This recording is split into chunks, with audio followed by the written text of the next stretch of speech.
الحمد للہ وحدہ والصلاة والسلام علی من لا نبی بعدہ اما بعد قال اللہ تبارک وتعالی فی القرآن المجید والفرقان الحمید فاعوذ باللہ من الشیطان الرجیم بسم اللہ الرحمن الرحیم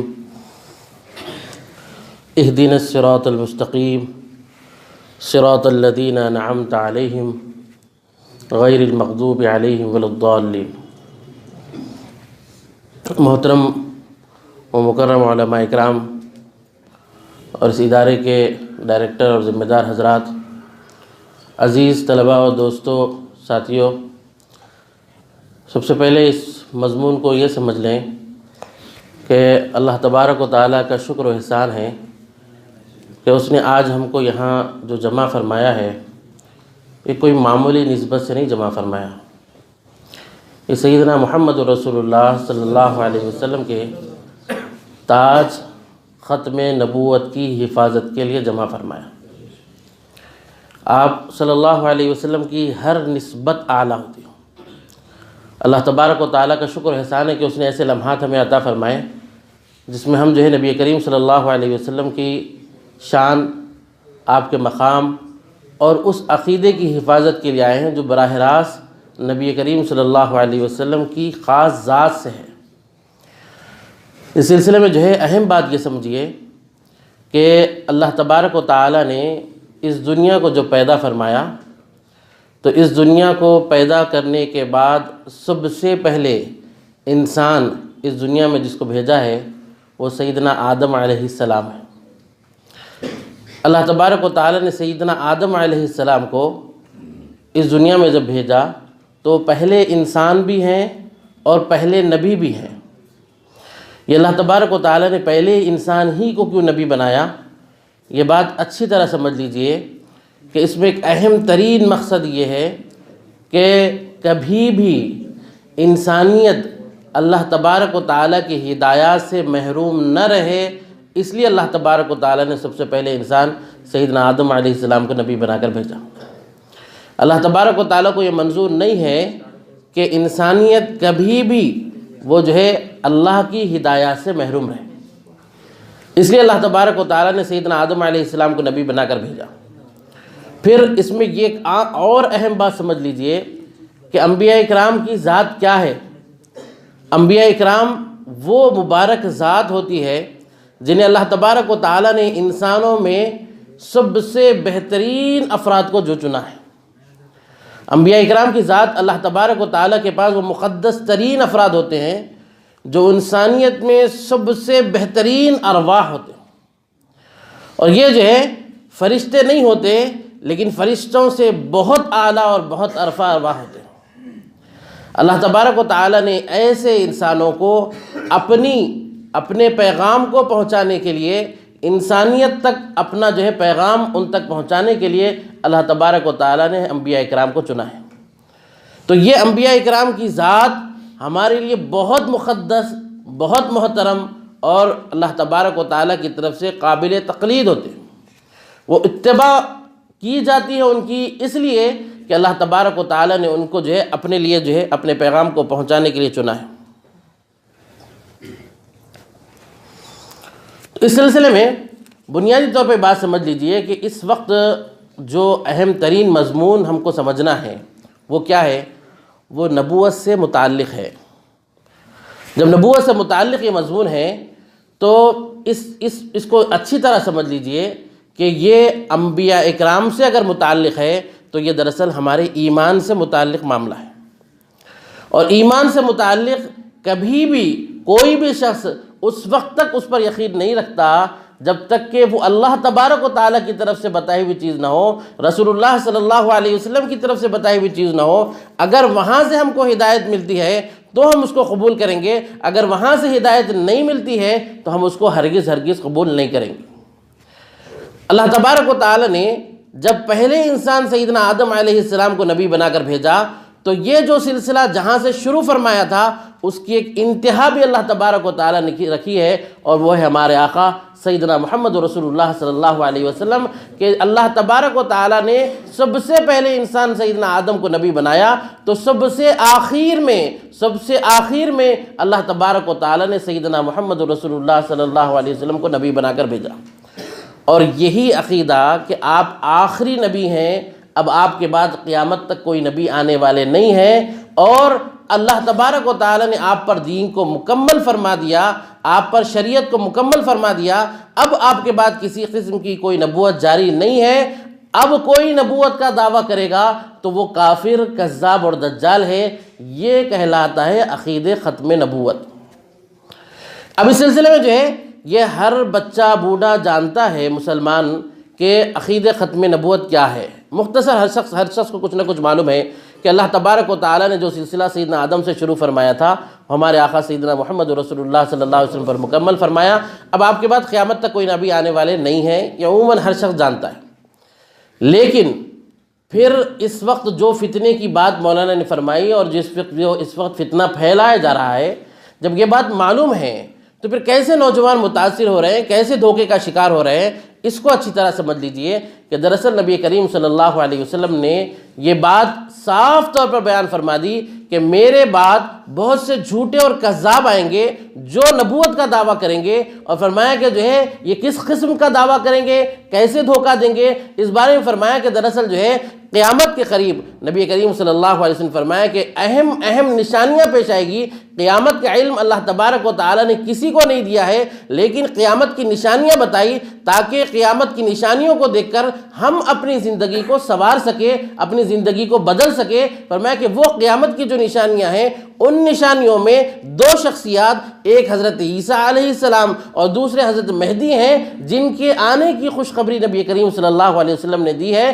ان دو شخصیات کا سہارا لے کر عموماً یہ جو ہے فتین کھڑے ہوئے، جنہوں نے نبوت کا دعویٰ کیا یا لوگوں کو گمراہ کرنے کے لیے جو ہے انہیں کبھی عیسیٰ علیہ السلام ہونے کا دعویٰ کیا، کبھی مہدی ہونے کا دعویٰ کیا، تو یہ اسی راستے پر جو ہے یہاں سے چور راستہ وہ اختیار کرتے ہیں۔ پہلے اپنے آپ کو مہدی منواتے ہیں، پھر عیسیٰ علیہ السلام منواتے ہیں، اور پھر یہاں سے جو ہے شرارت شروع کرتے ہیں۔ تو یہ بات معلوم ہونا چاہیے کہ یہ ایک بنیادی وجہ ہے، اس لیے جو ہے ہم کو صحیح طور پر معلوم ہو کہ حضرت مہدی کون ہے، اور حضرت عیسیٰ علیہ السلام کے بارے میں سیدنا محمد رسول اللہ صلی اللہ علیہ وسلم نے کیا بتایا ہے۔ کیوں؟ اس کی بنیاد پر ہم فرق کر پائیں گے کہ سچا کون ہے اور جھوٹا کون ہے۔ اگر ہمارے سامنے صحیح تعبیر اور صحیح عقیدہ ہوگا تو خود بخود ہم جھوٹے کو پہچان پائیں گے۔ اللہ کے نبی صلی اللہ علیہ وسلم نے حضرت مہدی کے بارے میں جو بتلایا ہے، فرمایا کہ حضرت مہدی جو ہے یہ میرے خاندان سے، نبی کریم صلی اللہ علیہ وسلم فرمایا المہدی منی، فرمایا کہ مہدی میرے خاندان سے ہوں گے، اور فرمایا کہ حضرت فاطمہ کی اولاد میں سے ہوں گے۔ یہ سب سے پہلی نشانی حضرت مہدی کی بتائی نبی کریم صلی اللہ علیہ وسلم نے۔ اور فرمایا کہ دوسری نشانی کیا ہے؟ فرمایا کہ یؤتی اسمی، فرمایا کہ ان کا نام میرے نام کے مطابق ہوگا، اور فرمایا کہ ان کے والد کا نام میرے والد کے مطابق ہوگا، یعنی ان کا نام محمد بن عبداللہ ہوگا۔ یہ دوسری نشانی اللہ کے نبی صلی اللہ علیہ وسلم نے حضرت مہدی کے بارے میں بتائی۔ اور تیسری اہم بات فرمائی کہ حضرت مہدی کہاں کے رہنے والے ہوں گے؟ فرمایا وہ مدینہ منورہ کے رہنے والے ہوں گے۔ فرمایا رجل من المدینتی، فرمایا کہ مہدی مدینہ منورہ کے رہنے والے ہوں گے۔ فرمایا کہاں پہچانے جائیں گے؟ فرمایا مکہ مکرمہ میں پہچانے جائیں گے۔ حدیث میں فرمایا رجل من المدینتی حاربا الی مکہ، مدینے کے رہنے والے حضرت مہدی مکہ مکرمہ کو آئیں گے اور یہاں ان کو پہچانا جائے گا۔ فرمایا کہ جو ہے حضرت مہدی کی ہاتھ پر پہلی بیعت کہاں پر ہوگی؟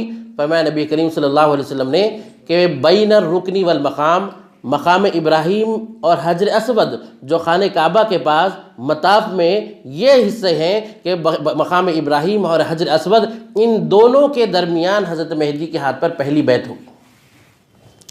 پھر فرمایا کہ جو ہے حضرت مہدی کیا خود سے دعویٰ کریں گے کہ میں مہدی ہوں، مجھ کو مان لو؟ اللہ کے نبی صلی اللہ علیہ وسلم نے فرمایا کہ مہدی خود سے دعویٰ نہیں کریں گے، بلکہ لوگ دیکھ کر انہیں پہچانیں گے کہ یہ مہدی ہے، اور پھر ان کے ہاتھ پر بیعت کرنے کے لیے اصرار کریں گے۔ فرمایا کہ حضرت مہدی اس کو قبول نہیں کریں گے۔ فرمایا وہو کارہ، وہ اس بات کو پسند نہیں کرتے ہوں گے کہ ان کے ہاتھ پر بیعت کی جائے۔ اللہ کے نبی صلی اللہ علیہ وسلم نے فرمایا کہ لوگ اصرار سے بیعت کریں گے۔ اب یہاں جتنی نشانیاں آپ کے سامنے حضرت مہدی کی آئی ہیں، ان کو ہم دیکھتے ہیں تو یہاں جو دعوے دار شکیل بن حنیف ہے یا اس قسم کے جتنے جھوٹے دعوے دار آج تک کھڑے ہوئے ہیں، کسی میں بھی کوئی ایک نشانی پوری ہوتی ہوئی نظر نہیں آتی۔ آج کوئی ہندوستان میں کھڑا ہو کر مہدی ہونے کا دعویٰ کرے تو کیا وہ سچا ہو سکتا ہے؟ کیوں نہیں ہو سکتا ہے؟ اللہ کے نبی صلی اللہ علیہ وسلم نے فرمایا کہ وہ تو مدینے کے رہنے والے ہوں گے، وہ مکے میں پہچانے جائیں گے، اور فرمایا کہ جو ہے کوئی شخص ہے جو ہے مہدی ہونے کا دعویٰ کرے اور اس کا نام شکیل ہو، کیا یہ صحیح ہو سکتا ہے؟ کیونکہ اللہ کے نبی صلی اللہ علیہ وسلم نے فرمایا کہ ان کا نام تو محمد بن عبداللہ ہوگا، وہ اللہ کے نبی صلی اللہ علیہ وسلم کے نام کے مطابق ان کا نام ہوگا، اور ان کے والد کا نام ان کے والد کے مطابق ہوگا۔ تو یہاں پر جو ہے کوئی شکیل بن حنیف کا کھڑے ہو کر کہے کہ میں ہوں، تو کیا وہ درست ہو سکتا ہے؟ اللہ کے نبی صلی اللہ علیہ وسلم نے فرمایا کہ حضرت مہدی میرے خاندان سے ہوں گے، اور کوئی دوسرے خاندان کا شخص کھڑے ہو کہ کہے میں مہدی ہوں، تو درست ہو سکتا ہے؟ تو معلوم یہ ہوا کہ نبی کریم صلی اللہ علیہ وسلم نے جو مہدی کی نشانیاں بتائی ہے وہ شکیل بن حنیف میں نہیں پائی جاتی، نہ کسی دوسرے جھوٹے میں پائی جاتی ہے، اور یہ ہم میں کے ہر شخص، ہر مسلمان کا عقیدہ ہے کہ یقیناً کسی جھوٹے میں یہ نشانیاں پائی ہی نہیں جا سکتی۔ کیوں؟ اس لیے کہ اللہ کے نبی صلی اللہ علیہ وسلم نے یہ سچے کی نشانی بتائی ہے، جب سچے کی نشانی بتائی تو وہ جھوٹے میں پائی جا ہی نہیں سکتی۔ اس سلسلے میں دوسری بات یہ سمجھیے کہ حضرت مہدی کا منوا لینا، کوئی آ کے کھڑا ہو جائے کہ بولے کہ میں مہدی ہوں، جیسے مرزا قادیانی کھڑا ہوا، جیسے اب شکیل کھڑا ہو گیا، یہ کہہ رہا ہے کہ مجھ کو مان لو، تو کیا یہ منوا لینا اصل کام ہے حضرت مہدی کا، یا کچھ کام بھی اللہ کے نبی صلی اللہ علیہ وسلم نے بتایا؟ اللہ کے نبی صلی اللہ علیہ وسلم نے حضرت مہدی کو عالمی قائد بتایا ہے دنیا میں۔ فرمایا اللہ کے نبی صلی اللہ علیہ وسلم نے فرمایا کہ حضرت مہدی جب تشریف دنیا میں لائیں گے، اس وقت پوری دنیا ظلم اور جور سے بھری ہوئی ہوگی۔ فرمایا کہ حضرت مہدی اس کو عدل اور انصاف سے بھر دیں گے۔ حضرت مہدی جو ہے یہ ظلم کا خاتمہ کریں گے، بد امنی کا خاتمہ کریں گے، اور پوری دنیا میں عدل اور انصاف اور امن کو قائم کریں گے۔ یہ حضرت مہدی کا اصل مقام ہے، اور ایسی طاقتوں کو جو ہے امن کے دشمن ہوں گے، جو ہے انسانیت کے دشمن ہوں گے، ان کا صفایا کریں گے۔ یہ حضرت مہدی کا کام ہے اور پہچان ہے۔ فرمایا کہ وہ دنیا کو عدل اور انصاف سے بھر دیں گے۔ اب بتائیے کہ جو شخص چھپا بیٹھا ہے، وہ سامنے ظاہر بھی نہیں ہوتا، اپنے کارندوں کو نوجوانوں کے پاس گھماتا ہے اور دھوکہ دیتا ہے، وہ کیسے حضرت مہدی ہو سکتا ہے؟ وہ کہاں دنیا میں عدل اور انصاف بھرنے کے لیے آیا ہے؟ حضرت مہدی کی جو قیادت ہے، جو سیادت ہے، ان کا جو مقام ہے، وہ کہیں پر بھی اس شخص میں نہیں پایا جاتا۔ دوسری بنیادی بات، بہت مختصر بات کر رہا ہوں تاکہ بات مضمون پورا سمجھ میں آ جائے، کہا کہ دوسری جو بنیادی بات ہے حضرت عیسیٰ علیہ السلام کی۔ حضرت عیسیٰ علیہ السلام کون ہے؟ حضرت عیسیٰ علیہ السلام یہ بنی اسرائیل میں رسول بنا کر بھیجے گئے تھے۔ حضرت عیسیٰ علیہ السلام یہ وہ ہیں جنہیں اللہ تبارک و تعالیٰ نے بنی اسرائیل میں رسول بنا کر بھیجا تھا، اور جن کے بارے میں احادیث میں اللہ کے نبی صلی اللہ علیہ وسلم نے فرمایا کہ وہ آنے والی ذات کون ہے؟ فرمایا کہ وہ ابن مریم ہے، مریم کے بیٹے ہیں، وہ جو ہے دنیا میں تشریف لانے والے ہیں۔ تو حضرت مریم کے بیٹے یہ کون ہیں؟ یہ حضرت عیسیٰ علیہ السلام ہے۔ انہیں مریم کے بیٹا کیوں کہا گیا؟ اس لیے کہا گیا کہ اللہ تبارک و تعالی نے دنیا کا جو نظام بنایا ہے، جس کو قرآن نے بیان فرمایا، اِنَّا خَلَقْنَاكُم مِّن ذَكَرٍ وَأُنثَىٰ وَجَعَلْنَاكُمْ شُعُوبًا وَقَبَائِلَ لِتَعَارَفُوا، فرمایا کہ جو ہے اللہ تبارک و تعالی نے تم کو ایک مرد اور ایک عورت سے پیدا فرمایا۔ لیکن ہم حضرت آدم علیہ السلام کو دیکھتے ہیں تو اللہ تبارک و تعالی نے ان کو بغیر ماں باپ کے پیدا فرمایا۔ اللہ تبارک و تعالیٰ کے حکم کن سے جو ہے وہ پیدا ہو گئے، اللہ کے جو ہے حکم کے پر وہ جو ہے اللہ تبارک و تعالیٰ نے ان کو پیدا فرمایا۔ اور یہی معاملہ حضرت عیسیٰ علیہ السلام کے ساتھ ہوا ہے کہ اللہ تبارک و تعالیٰ نے اپنی قدرت کے اظہار کے لیے کہ اللہ کسی سبب کا محتاج نہیں ہے، اللہ کو کسی سبب کی ضرورت نہیں ہے، کسی چیز کی ضرورت نہیں ہے کہ وہ اسی چیز کی بنیاد پہ وہ کام کرے گا، بلکہ اللہ تبارک و تعالیٰ کی شان تو یہ ہے کہ جب وہ کسی بات کا ارادہ کہتا ہے تو بس وہ کہتا کہ ہو جا تو وہ بس ہو جاتی ہے، اس کے لیے جو ہے کوئی سبب اور کسی چیز کی ضرورت نہیں ہے۔ اس شان کو، اس مقام کو بتانے کے لیے اللہ تبارک و تعالیٰ نے ہم انسانوں کو سمجھنے کے لیے حضرت عیسیٰ علیہ السلام کو بغیر باپ کے پیدا فرمایا، اس لیے ہر شخص کی نسبت اپنے باپ کی طرف کی جاتی ہے تو اس کو جو ہے اس کے والد کے نام سے یاد کیا جاتا ہے، لیکن حضرت عیسیٰ علیہ السلام کو ان کی والدہ کے نام سے یاد کیا جاتا ہے۔ عیسیٰ ابن مریم یعنی مریم کے بیٹے حضرت عیسیٰ علیہ السلام ہیں۔ یہی نسبت اللہ کے نبی صلی اللہ علیہ وسلم نے فرمائی کہ وہی عیسیٰ علیہ السلام جنہیں اللہ تبارک و تعالیٰ نے بنی اسرائیل میں رسول بنا کر بھیجا تھا، وہ عیسیٰ علیہ السلام اللہ تبارک و تعالیٰ نے جنہیں یہودیوں نے سازش کر اس وقت جب حضرت عیسیٰ علیہ السلام آئے تھے تو یہودیوں نے سازش کی اور اس وقت حضرت عیسیٰ علیہ السلام کو قتل کرنے کی کوشش کی تو اللہ تبارک و تعالیٰ نے ان کو بچا کر آسمان پر اٹھایا۔ قرآن کہہ رہا ہے، صاف طور پر یہ بات کہہ رہا ہے، وَمَا قَتَلُوهُ وَمَا صَلَبُوهُ، کہ نہ انہیں قتل کیا گیا نہ انہیں سولی پر چڑھایا گیا، بلکہ کیا ہوا؟ فرمایا کہ جو ہے وَمَا قَتَلُوهُ یقینا انہیں ہرگز قتل نہیں کیا گیا، فرمایا بل رفعہ اللہ الیہ، بلکہ اللہ تبارک و تعالیٰ نے حضرت عیسیٰ علیہ السلام کو اپنے پاس آسمان پر اٹھا لیا۔ وہی عیسیٰ علیہ السلام دنیا میں دوبارہ آئیں گے۔ حدیث میں اللہ کے نبی صلی اللہ علیہ وسلم نے فرمایا واللہ لینزلن ابن مریم، کہ اللہ کی قسم کھاتے ہوئے اللہ کے نبی صلی اللہ علیہ وسلم نے فرمایا کہ عیسیٰ علیہ السلام تم میں نازل ہوں گے۔ کون نازل ہونے والے ہیں؟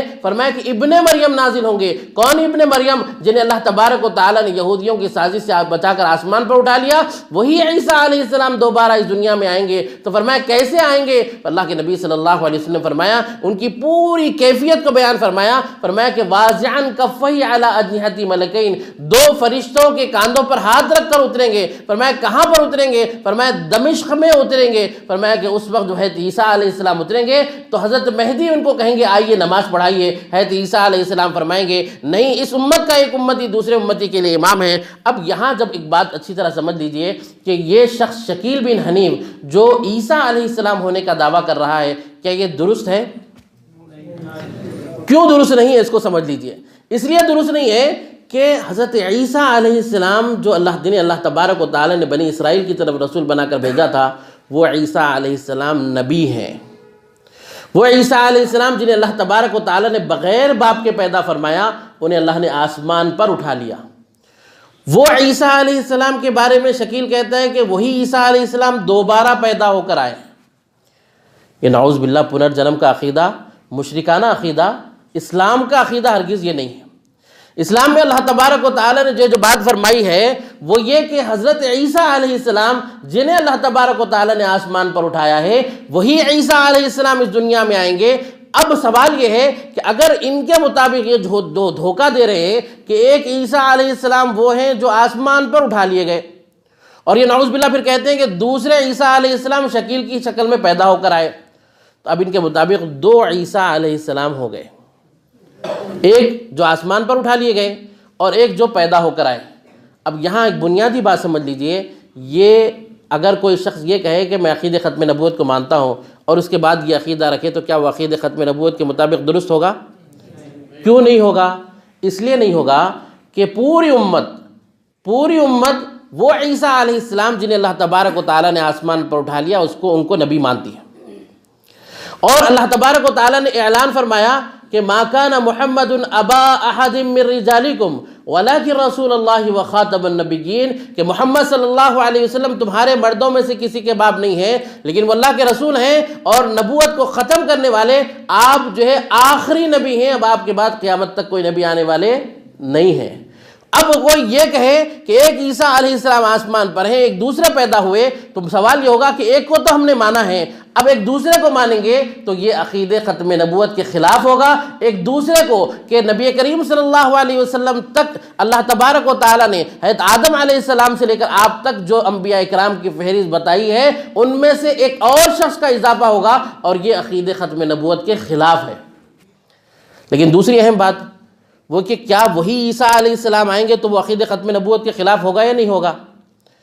وہی عیسیٰ علیہ السلام آئیں گے تو عقید ختم نبوت کے خلاف نہیں ہوگا۔ کیوں نہیں ہوگا اس کو بھی سمجھ لیجئے۔ اس لیے کہ جو ہے جب کوئی بھی شخص نبی کریم صلی اللہ علیہ وسلم کو ماننے کا دعویٰ کرتا ہے اور مانتا ہے تو اس کے اوپر یہ بات لازمی ہوتی ہے کہ آپ سے پہلے جتنے انبیاء اکرام گزرے ہیں ان تمام پر وہ ایمان لائے۔ ان میں سے ایک بھی نبی کا انکار کرنا کفر ہو جاتا ہے۔ انہی میں حضرت عیسیٰ علیہ السلام ہیں جن پر ہم ایمان لا چکے ہیں اب دوبارہ ان پر ایمان لانے کی ضرورت نہیں ہے، وہ دوبارہ نازل ہوں گے تو اللہ تبارک و تعالیٰ کے حکم سے اس امت میں بحیثیت امتی تشریف لائیں گے۔ وہ جو ہے اپنی نبوت کی دعوت نہیں دیں گے، لوگوں کو اپنی نبوت کی طرف نہیں بلائیں گے، بلکہ سیدنا محمد رسول اللہ صلی اللہ علیہ وسلم کی لائی ہوئی شریعت کے مطابق، اس کے مطابق فیصلہ اور عمل کریں گے، لیکن اپنی جگہ پر وہ نبی برقرار رہیں گے۔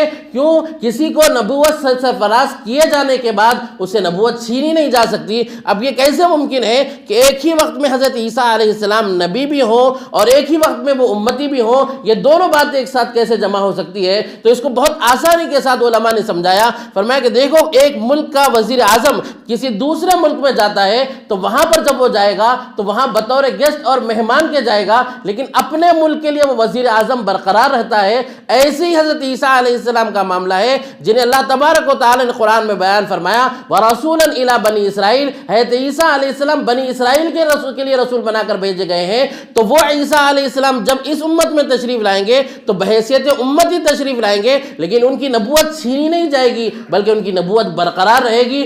اگر کوئی شخص یہ کہے کہ نعوذ باللہ حضرت عیسیٰ علیہ السلام جب دوبارہ تشریف لائیں گے وہ نبی نہیں رہیں گے، یہ کفر ہو جائے گا، کیونکہ جس کو اللہ تبارک و تعالی نے نبی بنایا ہے اس کی نبوت سے انکار کرنا یہ کفر ہے۔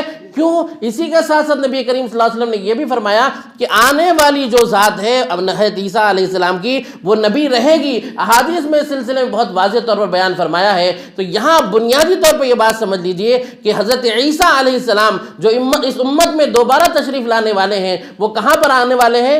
دمشق میں آنے والے ہیں۔ وہاں پر جو ہے اللہ تبارک و تعالی سفید مینارے پر انہیں اتارے گا، اور فرمایا کہ دو فرشتوں کے کاندھوں پر ہاتھ رکھ کر اتریں گے۔ اس وقت دو زرد چادریں پہنے ہوئے ہوں گے، بال ایسے ہوں گے جیسے ابھی نہا کر آئے ہوں۔ یہ تمام تفصیلات کے بعد اب بتائیے کہ کیا شکیل بن حنیف حضرت عیسیٰ علیہ السلام ہو سکتا ہے؟ اب اس میں ایک اور اہم بنیادی بات سمجھ لیجیے، یہ لوگ کیا دھوکہ دے رہے ہیں کہ حضرت عیسیٰ اور حضرت مہدی دونوں ایک ہی ہیں، دونوں الگ الگ نہیں ہیں۔ چند بہت آسان مثالیں، یہ جو ہے دھوکہ ان کا جو ہے وہ آپ کو سمجھ میں آ جائے گا۔ چند آسان مثالیں۔ نمبر ایک، اللہ کے نبی صلی اللہ علیہ وسلم نے فرمایا کہ حضرت مہدی جو ہوں گے وہ میرے خاندان سے ہوں گے۔ سیدنا محمد رسول اللہ صلی اللہ علیہ وسلم کا خاندان کون سا خاندان ہے؟ بنی اسماعیل ہیں۔ ہمارے نبی صلی اللہ علیہ وسلم بنی اسماعیل میں سے ہیں، یعنی حضرت ابراہیم کے دو بیٹے، ان میں سے جو ہے حضرت ابراہیم علیہ السلام کے جو بیٹے حضرت اسماعیل علیہ السلام ہیں، اس خاندان سے ہمارے نبی صلی اللہ علیہ وسلم ہیں۔ اور آپ فرما رہے ہیں کہ حضرت مہدی میرے خاندان سے ہیں، تو معلوم کیا ہوا کہ وہ کس خاندان سے ہوں گے؟ بنی اسماعیل میں سے ہوں گے۔ اور حضرت عیسیٰ علیہ السلام کس خاندان سے ہیں؟ بنی اسرائیل میں سے ہیں۔ تو دونوں کے خاندان الگ ہوئے، حضرت مہدی کا خاندان بنی اسماعیل، حضرت عیسیٰ علیہ السلام کا خاندان جو ابن مریم ہے وہ بنی اسرائیل ہے، خاندان الگ ہو گیا ہے نا۔ اب اللہ کے نبی صلی اللہ علیہ وسلم نے فرمایا کہ حضرت مہدی میرے نام پر ہوں گے، ان کا نام میرے نام کے مطابق ہوگا، یعنی محمد ان کا نام ہوگا ہے نا، اور ان کے والد کا نام میرے والد کے مطابق ہوگا، یعنی ان کے والد بھی ہوں گے۔ یہاں حضرت عیسیٰ علیہ السلام کو ہم دیکھتے ہیں تو نہ ان کے والد موجود ہیں نہ ان کا نام محمد ہے، بلکہ حضرت عیسیٰ علیہ السلام کا نام کیا ہے؟ عیسیٰ ابن مریم۔ حضرت عیسیٰ علیہ السلام کا نام عیسیٰ ابن مریم ہے، اور ان کے والد ہرگز نہیں ہیں۔ یہی تو قرآن کہہ رہا ہے کہ ان کے والد، اللہ تبارک و تعالیٰ نے ان کو جو ہے ایک معجزانہ شکل میں پیدا فرمایا، تو ان کے والد نہیں ہیں۔ تو معلوم کیا ہوا کہ حضرت مہدی کے والد ہیں اور ان کا نام محمد ہے۔ حضرت عیسیٰ علیہ السلام کے والد نہیں ہیں اور وہ کیا ہیں؟ ان کا نام عیسیٰ ہے۔ الگ ہو گئے دونوں۔ پھر اس کے بعد دیکھیے اللہ کے نبی صلی اللہ علیہ وسلم فرما رہے ہیں حضرت مہدی کہاں آئیں گے؟ مدینہ منورہ میں آئیں گے۔ کہاں پہچانے جائیں گے؟ مکہ مکرمہ میں پہچانے جائیں گے۔ حضرت عیسیٰ علیہ السلام کے بارے میں کہہ رہے ہیں کہ وہ دمشق میں آئیں گے۔ دونوں کے آنے کی جگہ الگ ہو گئی ہے نا۔ پھر اس کے بعد آپ صلی اللہ علیہ وسلم فرمایا کہ جو ہے حضرت مہدی کا خاندان بتلا دیا، حضرت مہدی کے جو ہے آنے کی جگہ بتا دی، ان کا نام بتا دیا، اور بنیادی بات حضرت مہدی جو ہوں گے وہ اس امت کے ایک امتی ہوں گے، حضرت عیسیٰ علیہ السلام نبی ہوں گے۔ دونوں میں زمین آسمان کا فرق ہے نہیں ہے۔ حضرت مہدی کیا ہوں گے؟ امتی ہوں گے، اور حضرت عیسیٰ علیہ السلام کیا ہوں گے؟ نبی ہوں گے۔ تو دونوں میں فرق، زمین آسمان کا فرق ہے نہیں ہے۔ تو یہ جو تفصیلات ہیں جس میں نبی کریم صلی اللہ علیہ وسلم کو بتلایا ہے، دونوں کی شخصیت، دونوں کے کارنامے، دونوں کے الگ چیزیں ہیں۔ حضرت مہدی جو آئیں گے تو وہ کیا کریں گے؟ دنیا میں عدل اور انصاف کو قائم کریں گے، اور حضرت عیسیٰ علیہ السلام کے بارے میں فرمایا کہ وہ دجال کا خاتمہ کریں گے، تو کام بھی دونوں کے الگ ہیں۔ یہ جو دھوکہ دینے والے اس وقت ہمارے پاس موجود ہیں اور یہاں پر بہت تیزی کے ساتھ کام کر رہے ہیں، ایسے میں ہماری کیا ذمہ داری، اس کو بنیادی طور پر سمجھ لیں۔ وہ یہ ہے کہ یہ کوئی چھوٹی موٹی بات نہیں ہے، کوئی چھوٹا موٹا فتنہ نہیں ہے۔ یہ عموماً جو ہے جیسے مسلمانوں میں کوئی چھوٹا موٹا اختلاف ہو، مسلکی اختلاف ہو، ایسی کوئی بات نہیں، بلکہ دراصل یہ معاملہ جو ہے ایمان و کفر کا ہے، جس پر پوری امت متفق ہے، جس میں جو ہے پوری امت کے کسی بھی اہل علم کے پاس کوئی اختلاف موجود نہیں ہے۔ ہر مکتب فکر کے ہر عالم کا یہی عقیدہ ہے۔ قرآن اور احادیث سے اللہ کے رسول صلی اللہ علیہ وسلم نے جو ہم کو عقیدہ بتایا ہے، وہ عقیدہ پوری امت کا متفقہ ہے کہ ختم نبوت اللہ تبارک و تعالی نے سیدنا محمد رسول اللہ صلی اللہ علیہ وسلم کو آخری نبی بنایا ہے۔ اب آپ کے بعد قیامت تک کوئی نبی آنے والے نہیں ہیں۔ حضرت مہدی کے بارے میں جو تفصیلات میں نے بتائی کہ وہ مدینے کے رہنے والے ہوں گے، مکے میں پہچانے جائیں گے، اور ان کا نام محمد ہوگا، ان کے والد کا نام عبداللہ ہوگا، وہ نبی کریم صلی اللہ علیہ وسلم کے خاندان سے حضرت فاطمہ کی اولاد میں سے ہوں گے۔ اب اس میں بھی کوئی شک اور شبہ کسی کو نہیں ہے۔ حضرت عیسیٰ علیہ السلام کے بارے میں کسی کو شک و شبہ نہیں ہے۔ جب یہ سب باتیں متفقہ ہیں اور پوری امت کا متفقہ عقیدہ ہے، اگر کوئی شخص اس سے ہٹ کر کوئی دوسرا راستہ اختیار کرتا ہے تو دراصل وہ امت محمدیہ صلی اللہ علیہ وسلم کے راستے سے ہٹ کر اپنا دوسرا راستہ اختیار کرتا ہے، تو اب وہ جو ہے جب وہ دوسرا راستہ اختیار کرے گا تو یہ صراط مستقیم سے ہٹ کر گمراہی کے راستے کو اختیار کرنے والا ہوگا۔ یہاں جو ہے بات سمجھ لیجئے کہ اگر کوئی شخص، کیوں ان کو جو ہے جیسے مولانا نے بہت تفصیل سے آپ لوگوں کو بتلایا، اس کو مختصر میں آپ کو یہ بات سمجھانا چاہتا ہوں۔ ایک شخص وہ ہے جو ہے آپ کے نظروں کے سامنے آ رہا ہے کہ وہ داڑھی بھی ہے، ٹوپی بھی ہے، کرتا بھی ہے، پیجامہ بھی ہے، اور نماز بھی پڑھ رہا ہے، قرآن بھی پڑھ رہا ہے، ساری چیزیں آپ کے سامنے نظر آ رہی ہیں، لیکن اس کے باوجود علماء اس کے بارے میں کہہ رہے ہیں کہ وہ کافر ہے۔ کیوں کافر کہہ رہے ہیں؟ اس کو اچھی طرح سمجھ لیجئے۔ وہ یہ کہ جو ہے اگر کوئی شخص یہ کہے کہ جو ہے یہودی جو حضرت موسیٰ علیہ السلام کے فالوور ہیں، وہ ان کو کیا کہا جاتا ہے؟ ان کو جو ہے حضرت موسیٰ علیہ السلام کے فالوور کہتے ہیں، اور وہ کس کا کلمہ پڑھتے ہیں؟ حضرت موسیٰ علیہ السلام کا کلمہ پڑھتے ہیں، ہے نا؟ اسی طریقے سے جو ہے عیسائی ہے تو وہ جو ہے جب وہ ان کے ماننے والے کلمہ پڑھیں گے تو کس کا کلمہ پڑھیں گے؟ اللہ تبارک و تعالیٰ کے ساتھ ان کا کلمہ پڑھیں گے، اللہ کو ایک ماننے کے ساتھ حضرت عیسیٰ علیہ السلام کا کلمہ پڑھیں گے، اور ان کو کیا کہا جائے گا؟ کس کے فالوور؟ عیسیٰ علیہ السلام کے فالوور۔ سیدنا محمد رسول اللہ صلی اللہ علیہ وسلم تشریف لائے تو اب آپ کے ماننے والوں کو آپ کے فالوور کہا جائے گا اور وہ آپ کا کلمہ پڑھیں گے۔ اب اگر کوئی جھوٹا شخص آئے اور وہ جو ہے اپنے آپ کو نبی کہلوائے تو ہم اس کو کیا کہیں گے؟ اللہ کے نبی صلی اللہ علیہ وسلم کی امت سے ہٹ کر ایک جھوٹے کے فالوور ہیں، اور وہ جو ہے امت سے ہٹ کر ایک دوسرے دھڑ بن گئے ہیں۔ وہ امت محمدیہ صلی اللہ علیہ وسلم میں سے ہو سکتے ہیں؟ ہرگز نہیں ہو سکتے۔ پھر اس میں یہ بات بھی سمجھیے کتنی نزاکت کی بات ہے۔ وہ نزاکت کی بات یہ ہے کہ ایک شخص جو حضرت عیسیٰ نہیں ہے، اسے اللہ تبارک و تعالیٰ نے نبی نہیں بنایا، اسے اللہ تبارک و تعالیٰ نے نہیں بھیجا، وہ اپنے آپ کو جھوٹا عیسیٰ علیہ السلام اپنے آپ کو کہتا ہے اور ہم اس کو مان لیتے ہیں، تو یہ نبوت کے مقام میں کتنی بڑی گستاخی ہوگی کہ جسے اللہ نے نبی نہیں بنایا ہم اس کو نبی مان رہے ہیں، اور جسے اللہ نے جو ہے وہ مقام عطا نہیں کیا ہم اس کو وہ مقام دے رہے ہیں، تو یہ نبوت کے مقام میں کتنی بڑی گستاخی ہوگی۔ اور سیدنا عیسیٰ علیہ السلام کی شان میں کس قدر گستاخی کی بات ہوگی کہ ایک جھوٹے شخص کو عیسیٰ علیہ السلام مان لینا، ایک جھوٹے شخص کو مہدی مان لینا، اس سے بڑی کیا گستاخی ہو سکتی ہے اور اس سے بڑا کیا کفر ہو سکتا ہے۔ اور جتنی قرآن اور احادیث کی آیتیں اور احادیث کے بارے میں موجود ہے ان تمام کا انکار لازمی ہوگا۔ تو یہ کوئی معمولی چیز نہیں ہے جو ہم سے چھوٹ رہی ہے، بلکہ بہت بڑی چیز کی طرف لے جا رہے ہیں۔ دراصل یہ اسلام کے ماننے والوں کو اسلام سے بغاوت کرتے ہوئے، رسول اللہ صلی اللہ علیہ وسلم کے ماننے والوں کو رسول اللہ صلی اللہ علیہ وسلم سے بغاوت کرتے ہوئے ایک جھوٹے کے فالوور بنا رہے ہیں۔ کل قیامت میں وہ لوگ جو ہیں جو اللہ کے نبی صلی اللہ علیہ وسلم کو مانتے ہیں وہ نبی کریم صلی اللہ علیہ وسلم کی سفارش کے متمنی ہوں گے۔ ہر امتی جو وہ جس بھی نبی کا امتی ہوگا وہ اپنے نبی کے پیچھے چلے گا، کل قیامت میں وہ جو ہے نبی نبی ان کی سفارش کریں گے، یہ شکیل بن حنیف کے ماننے والے کس کے پیچھے چلیں گے، اس کا اندازہ ذرا کرنا چاہیے ہم کو۔ اگر وہ رسول اللہ صلی اللہ علیہ وسلم کے ماننے والے ہوں گے تو وہ یقیناً ان جھوٹوں کی بات کو نہیں مانیں گے، یہاں سے نکل کر ایک جھوٹی امت نہیں بنائیں گے اور اللہ کے نبی صلی اللہ علیہ وسلم کی امت سے ہٹ کر اپنی منمانی نہیں کریں گے۔ تو یہ کوئی معمولی بات نہیں ہے جو عموماً ہم سمجھ رہے ہیں، اور جب معمولی بات نہیں ہے تو اس کے بارے میں جس قدر ہم کو جو ہے ریئیکٹ ہونا چاہیے، جس طریقے سے ہم کو اس سلسلے میں کام کرنا چاہیے، وہ بھی ایک بنیادی بات ہے۔ عموماً اس سلسلے میں ہمارا جو رویہ ہے وہ رویہ یہ ہے کہ میں اگر دیندار ہوں، میں اگر نماز پڑھتا ہوں، میں اگر روزہ رکھتا ہوں، میں اگر زکوٰۃ دیتا ہوں، تو میں آج مطمئن ہوں کہ میں نے ذمہ داری پوری کر دی، باقی دنیا کیا کرتی رہے، مجھے اس سے کوئی واسطہ نہیں ہے۔ یہ عموماً ہمارا مزاج ہے۔ کیا واقعی یہ مزاج ہونا چاہیے؟ اللہ اور اس کے رسول صلی اللہ علیہ وسلم نے ہم کو یہ بتایا ہے؟ ہرگز نہیں بتایا۔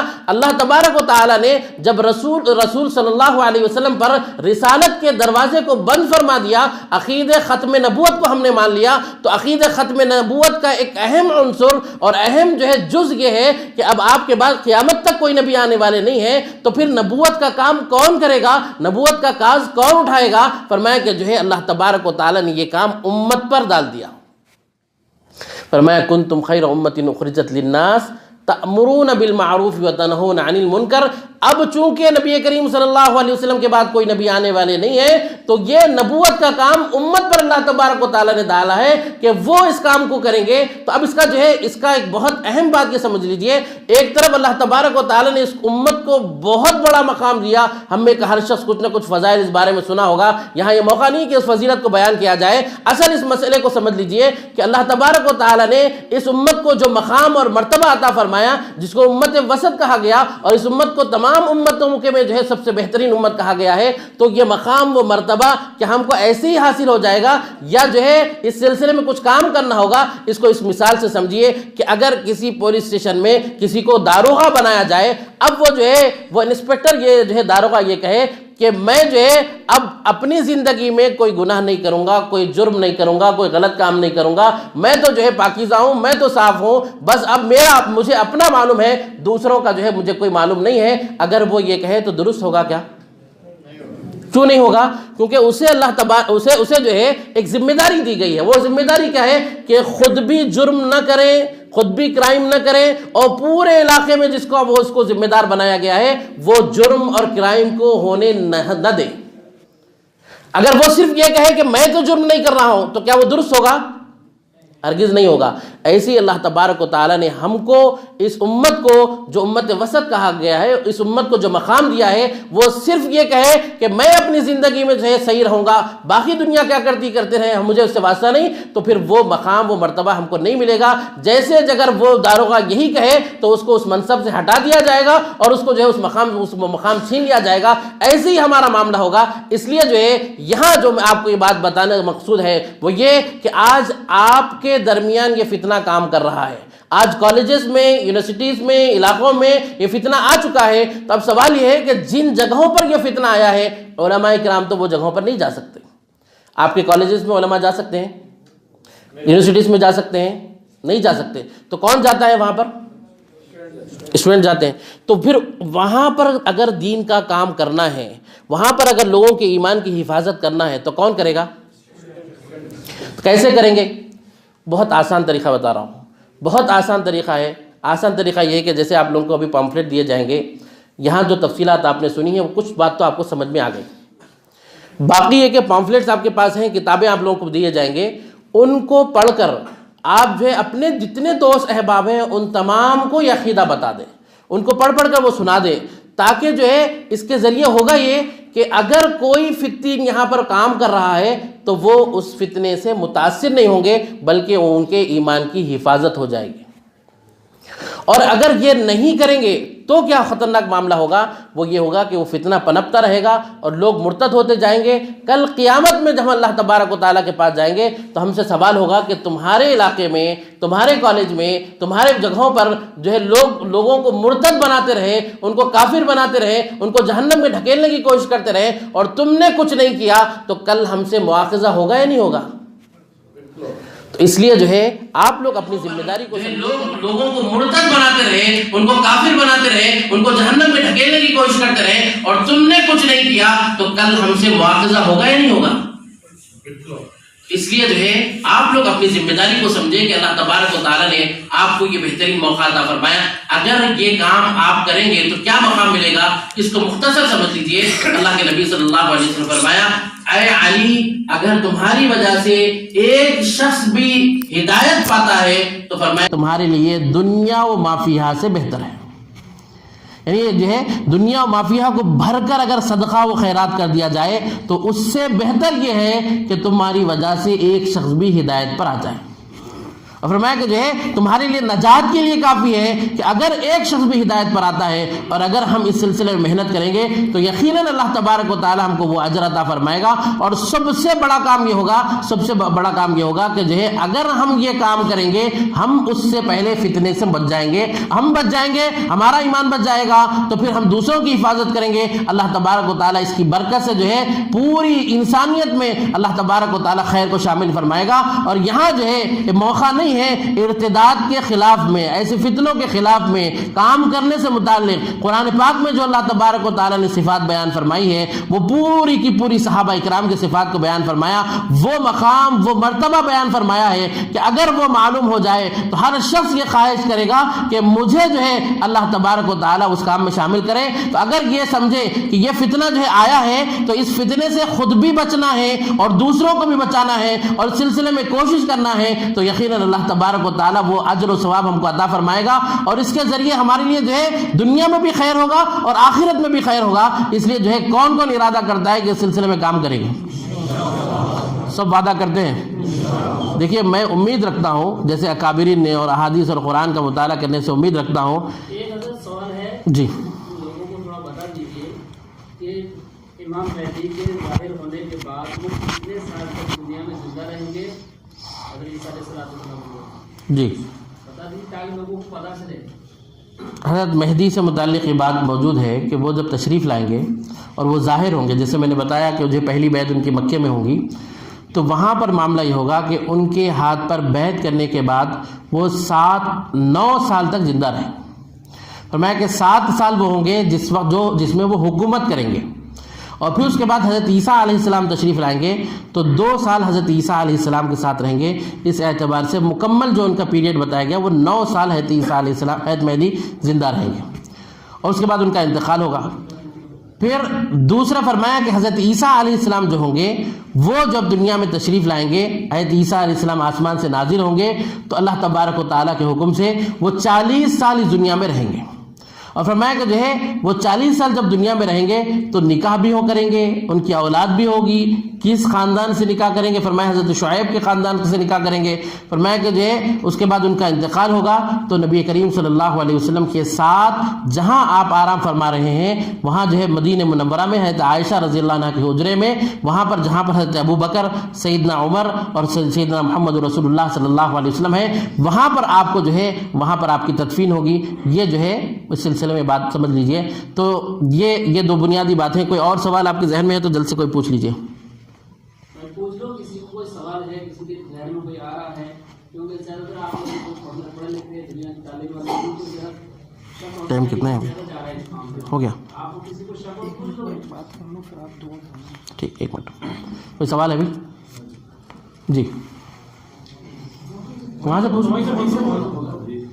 وہ یہ بتاتا ہے لوگوں کو کہ وہ ظاہر سطح کے بارے میں بتاتا ہے کہ سطح کیا ہے، پھر اس کو پرائیورٹی دیا جائے گی، اس کو اہمیت دی جاتی ہے۔ تو یہ کیا ہے ظاہر سطح، اور اسی حدیث کتاب کیا ہے، یہ ذرا واضح کر دیں۔ یہ جو دھوکہ دے رہے ہیں نا، سیاہ سکتہ کو مانتے ہیں۔ ابھی ایک نوجوان سے بات ہو رہی تھی، ابھی بس بہت آدھا گھنٹہ پہلی بات ہے، شکیل بن حنیف کے ماننے والے سے بات ہو رہی تھی۔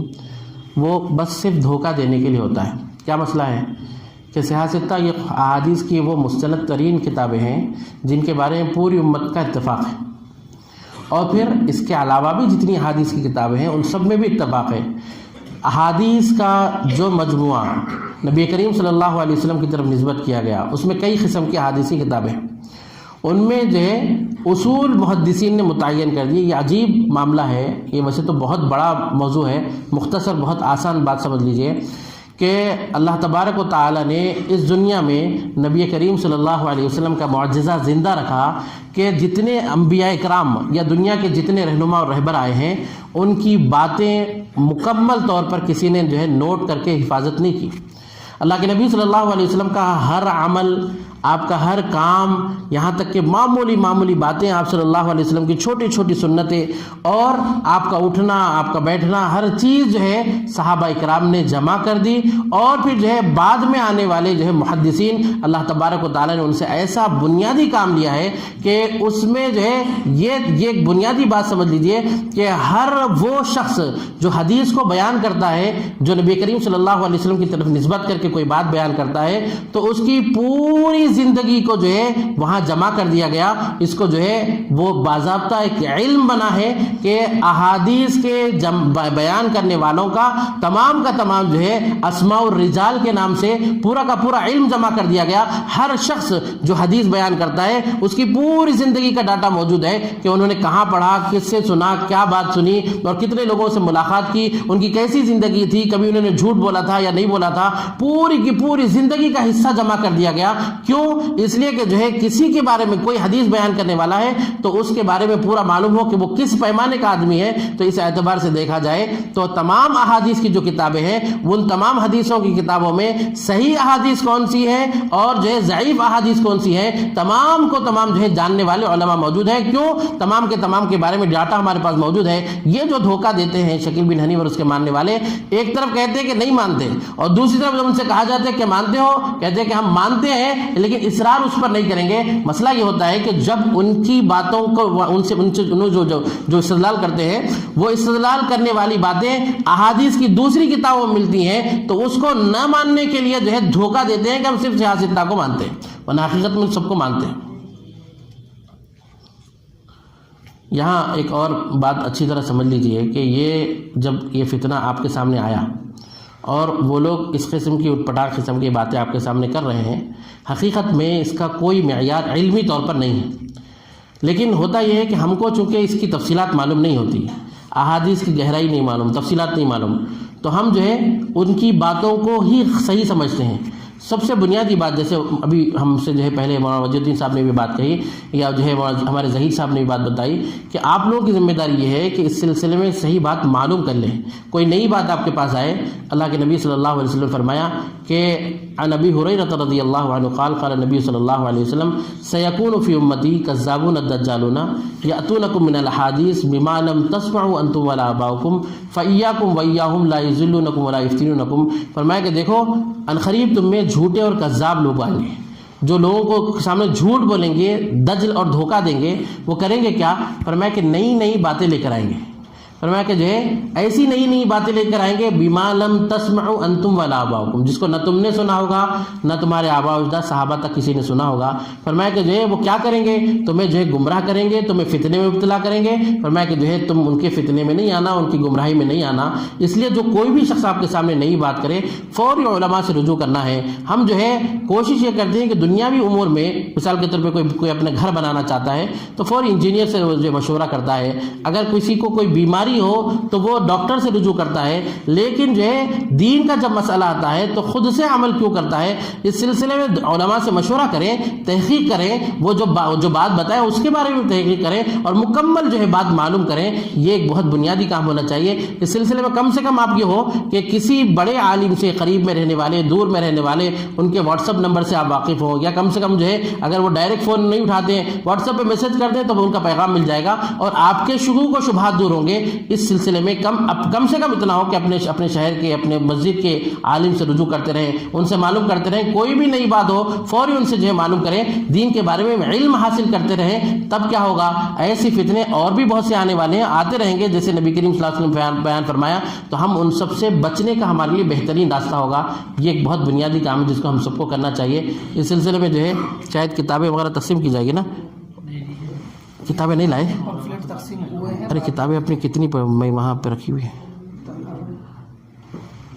چلیے ٹھیک ہے. تو جو پمفلیٹس وغیرہ دیے جا رہے ہیں اس میں بھی نمبر ہیں، ان سے بھی آپ رابطہ رکھ سکتے ہیں، اپنے جو ہے باتیں معلوم کر سکتے ہیں، مقامی علماء سے بھی کر سکتے ہیں.